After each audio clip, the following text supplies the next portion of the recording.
talking the original 1979 slasher horror flick, When a Stranger Calls. Now, you might have heard of this before for a couple of different reasons. First of all, it's based on a very popular urban legend about a man and the babysitter and the man upstairs. It's a popular urban legend about a young girl who comes over to babysit some kids for a wealthy couple, and she continues getting these phone calls from somebody she doesn't know, who basically keeps telling her to check the children, have you checked the children? And there's different variations of how the story goes. She goes upstairs and the children are fine, and it's all a prank that they've been playing on her. She goes upstairs and the kids are dead. She goes upstairs and she gets killed. There's been all these kind of variations of that story. I've heard it numerous times, and it's kind of funny because the original time I think I heard it was actually in the 90s slasher Urban Legend, which I absolutely love that movie to death. But it was after that I feel that I kept hearing that story more and more and more, because that's really when my love and obsession of horror started. It was kind of in the late 90s when movies like Urban Legend and Scream and I Know What You Did Last Summer were coming out. And it's funny because Wes Craven had said that the opening of the original Scream is very much a tribute. It's an homage to When a Stranger Calls, which has been called, at least the opening in that has been called one of the scariest openings in a horror film of all time. So you might have heard about this film as well for the second reason, because they actually did a remake of this film back in, oh Lord, when was that? 2007, I want to say it was now. I think it was 2007 at least. God, that's going to bug the hell out of me because I can't actually think of when it was here. But I do know it's either 07 or 06. Might have been 2006 there. But I think it was 2006 with Camilla Bell, who starred in that one, and Lance Henriksen, I want to say, played the stranger in this case. But the story of 1979's When a Stranger Calls tells the story of Jill Johnson, who's working as a babysitter for Dr. and Mrs. Mandrakis. And while she's babysitting the Mandrakis kids, she continues to get these disturbing phone calls from an individual who keeps asking her, have you checked the children? Have you checked the children? And eventually she calls the police, who attempt to trace the call to find out that the calls are coming from inside the house and to get out immediately, which already is such a frightening premise to think about. The fact that the killer's contacting you and they're already in the house. And that is very much reminiscent of a lot of slashers that we've seen, especially Scream, because how often have we seen a Scream film to where the killer is contacting one of the victims over the phone, obviously, and they're already inside? Literally every Scream film has had a setup like this over the course of the entire series. And I mean in all 5 films, we've had like this homage to When a Stranger Calls in that. So clearly this is an opening that's very iconic and has definitely set itself upon a lot of slashers that we've seen over the ensuing 50 years since then at that point. Now, what's so interesting about this story is that while the beginning it is pretty scary, honestly. I mean, it can definitely be horrifying, because I think a lot of us at some point probably babysat some kids when we were younger, and the idea that not us, but those kids are the ones that get murdered, that's kind of a really crazy concept to think about.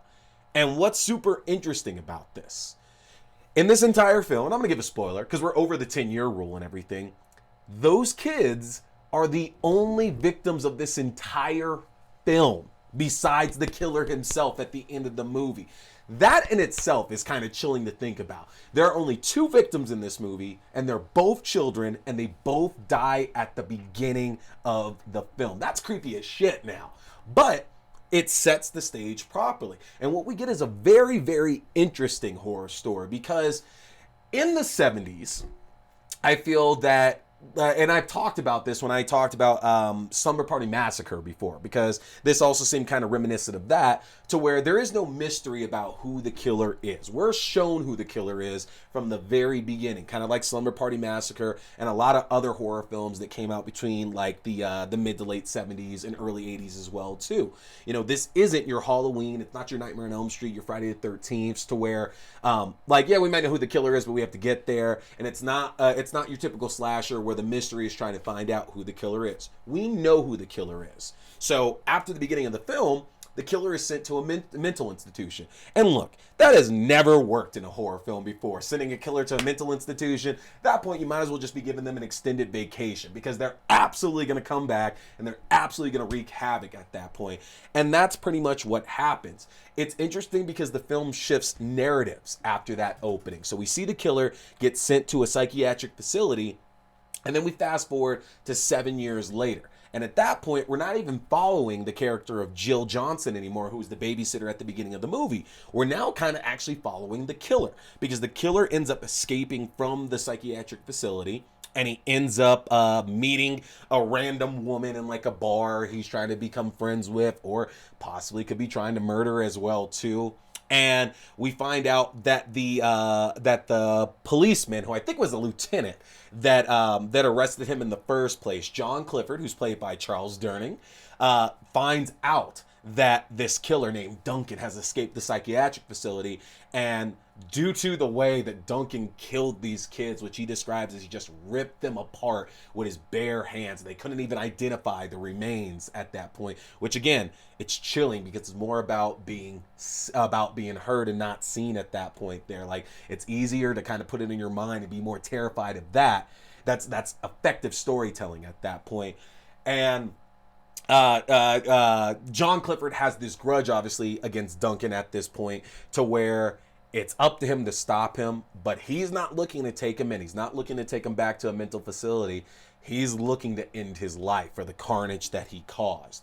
And so the next portion of the movie is really following Duncan and Clifford in this kind of cat and mouse chase, to where Duncan, again, is, like I said, he's been following this woman at this local bar, trying to make friends or possibly turn her into another victim, whereas Clifford knows that Duncan's going to attack again, and he basically tries to use this woman as bait to try to get him out and get him and kill him, basically. And that was a really interesting side to come from, because it reminded me a lot of like Tom Atkins, like horror films, like, you know, Halloween 3 and Night of the Creeps and oh god, y'all know the other one I'm thinking of that I can't think off the top of my head there. But like in Tom Atkins movies, he's always like a cop, or he's like this big gruff, like mustache, like hero basically, who are following around being the good guy, and we're not really following the killer that much. And it's kind of interesting because that's the way that When a Stranger Calls comes off as well too. And it's because of that middle section of the film, there's like a good 40 or 45 minutes or so that just don't really have any kind of horror to it. Like, there's parts where Tracy, played by Colleen Dewhurst, who is the lady that Duncan is following, trying to make friends with, there's points to where you know, she's kind of worried about who might be around the corner, who's behind her, what's going on, to where like we get a little bit of tension, but ultimately the middle of the movie isn't so much a horror film as it is like a bit of a thriller or a suspense story instead. Now, it all comes full circle because eventually Duncan can't control these urges, and we don't know for sure, but I think the implication is that he tries to attack Tracy, and Clifford shows up to save her, but Duncan manages to escape. And that sets us back to the beginning of the film, because we go back to Jill Johnson's character. Again, 7 years later, she's married now, she has kids of her own, and she's still dealing with like some PTSD, obviously, of the situation that happened when she was younger. So when her and her husband go out to enjoy a nice dinner, and she receives a phone call from Duncan, she's immediately taken back to that place. And then it becomes a race for her and her husband to get home to check on the children, where more horror ensues. This was a really interesting movie to me because I had never seen this before. You know, I had seen bits and pieces here of like the remake, but I had never seen the original. And I knew that, you know, compared to the remake, which I'm going to be watching and reviewing later this year as well too, but I knew that it wasn't going to be as suspenseful, because that's the way it really is with a lot of these remakes. You know, if you look at things like Black Christmas and Halloween and Friday the 13th and Nightmare on Elm Street, a lot of these remakes went for more deaths, more blood, more gore, more visceral viewing than what we would see in the original film. And I have to imagine that's going to happen in the remake for this as well too. That being said, there was a hell of a lot to enjoy about this film. Like I said, the opening really is iconic. That's a very scary situation to be in, and it's easy here in 2022 to kind of look at the technology that they have about tracing phone calls and finding where the killer is and what you're gonna do, and like looking back, like, oh my god, y'all were really screwed back then. If like a killer called you up and was inside the house murdering children, what the hell were you gonna do at that point? But not only that, I definitely found myself, because I was watching this late night as well too. I found myself for the first time in a while doing that whole no, get out of the house, like don't do that, don't get on the phone, just leave the house, go get the kids and leave the house right now. And I love that feeling, because that's kind of cool. That's iconic to think that a scene that really is like, it's big for a lot of horror fans, finally got a chance to see it, and I can see what a lot of people really enjoy about it. Now, as a whole, the movie itself didn't do a lot for me. Like the beginning, I like that end, but that middle portion just came off so weirdly for whatever reason. And I get it, because horror was still being worked out in the mainstream level around that time, and people at the time weren't really telling the best of stories. Like the 80s is really where we got like really premium horror coming out. But it's not a bad film in the least bit. I also found it crazy that the actress that played Jill Johnson, Carol Kane, that's Granny from Addams Family, and a bunch of other stuff as well too. But I was like, oh my god, that's why I recognize her. Like, this is the super young Granny from freaking Addams Family. And she's so good, man. Like, she just conveys terror with every ounce of her being and does such an amazing job with it. Now again, the kill count is 3 in this film. It's the two kids at the beginning and the killer at the end, so you're not going to get a lot of depth in this. It's not gory in the least bit now. There definitely are, like I said, at the beginning of the movie and at the end of the movie, there are some fun scares to it. But if you're looking for a horror movie to really get the blood pumping, once you're past the beginning, this is probably not the film for you.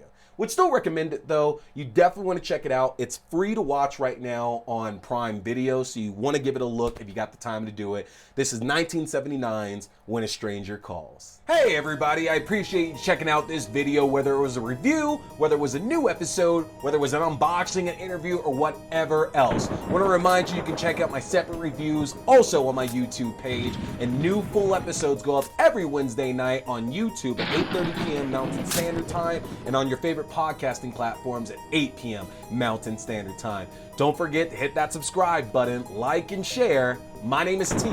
We've been talking scary movies. Stay scared.